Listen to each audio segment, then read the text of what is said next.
some fundamental rights are for citizen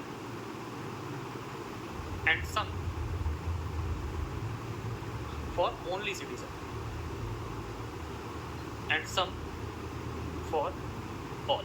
ठीक है, आपको जो नोट्स मिलेगी उसमें आप और डिस्क्रिप्टिव वे पे उसको समझेंगे, लेकिन मैं आपसे सिर्फ जो बात करना चाह रहा हूँ उसके लिए मैंने ये लिखा कि कुछ ऐसे अधिकार हैं जो केवल नागरिकों को मिलते हैं और कुछ ऐसे हैं जो नागरिक और उसके साथ साथ गैर नागरिक यानी कि जो फॉरेनर्स हैं तो हमने कल पढ़ा था उनको भी मिल जाते हैं। ठीक है, अब ओनली फॉर सिटीजन वाले कौन से हैं? ओनली सिटीजन में आप देखोगे कल भी हम लोगों ने बात की थी 15, 16, 19 और 29 और 30। ये क्या है? ओनली फॉर सिटीजन है। और बाकी जो बचे वो क्या है? सबके लिए। बाकी जो है rest of the articles are, ठीक है, बाकी के जो है वो सबके लिए हो जाएंगे। अब दूसरी चीज, दूसरी विशेषता क्या भाई? दूसरी विशेषता ये है कि ये क्या है? ये एब्सोल्यूट नहीं है, नॉट एब्सोल्यूट। ये क्या है? आपके निरपेक्ष नहीं है, निरपेक्ष नहीं है। इसको दूसरी भाषा में लिखोगे तो असीमित नहीं है। क्या है? असीमित नहीं है। ठीक है, तीसरी चीज असीमित नहीं का मतलब क्या है? ऐसा नहीं कि हमेशा रहेंगे, कभी कभी इनमें क्या हो सकता है? रिस्ट्रिक्शन भी लग सकते हैं। यहां पर आप ये भी लिख सकते हैं कि ये युक्ति युक्त निर्बंधन के अधीन है। These are under reasonable restrictions.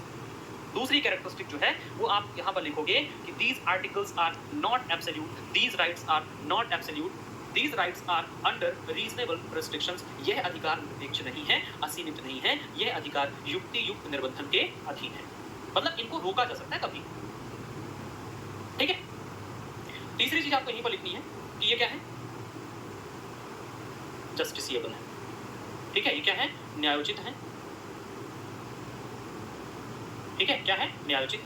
तीसरी विशेषता हो जाएगी। न्यायोचित का मतलब क्या है? आपके फंडामेंटल राइट का वायलेशन होगा, then you have a right to go to supreme court for the conservation of your fundamental rights. आप अपने मूल अधिकारों के संरक्षण के लिए सुप्रीम कोर्ट जा सकते हैं यदि आपके फंडामेंटल राइट का वायलेशन हो रहा है। तो ये जितने भी आर्टिकल मेंशन है ये सारे क्या है? जस्टिसेबल हैं, न्यायोचित हैं। प्रियंका, हम लोग आर्टिकल 19 में जब बात करेंगे आपके युक्ति युक्त का मतलब, वहां पर हम लोग डिस्कस करेंगे आपसे आर्टिकल 19 सब क्लॉज 2 में। ठीक है, कि युक्ति युक्त निर्बंधन क्या होते हैं। ठीक है, युक्ति युक्त का अभी से बात करना समझ लो कि जैसे क्या होता है, आप घर में हैं।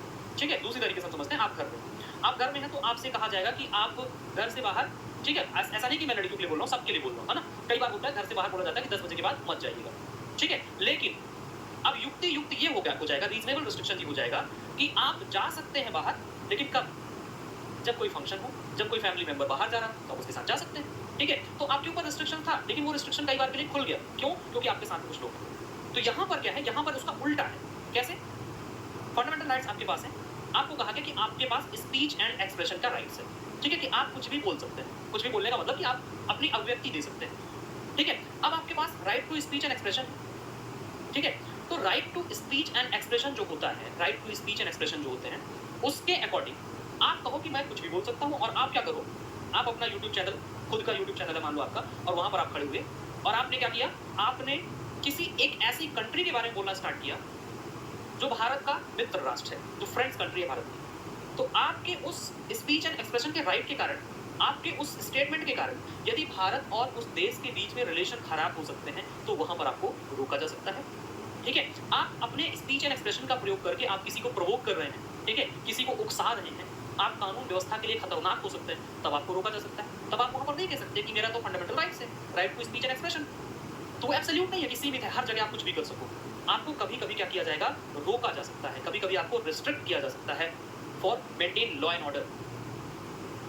ठीक है, लॉ एंड ऑर्डर मेंटेन करने के लिए आपको रोका जा सकता है। तो लॉ एंड ऑर्डर के लिए मेंटेन करने के लिए जो रोका जा रहा है, तो लॉ एंड ऑर्डर को मेंटेन करना ही क्या है? रीजनेबल रिस्ट्रिक्शंस है।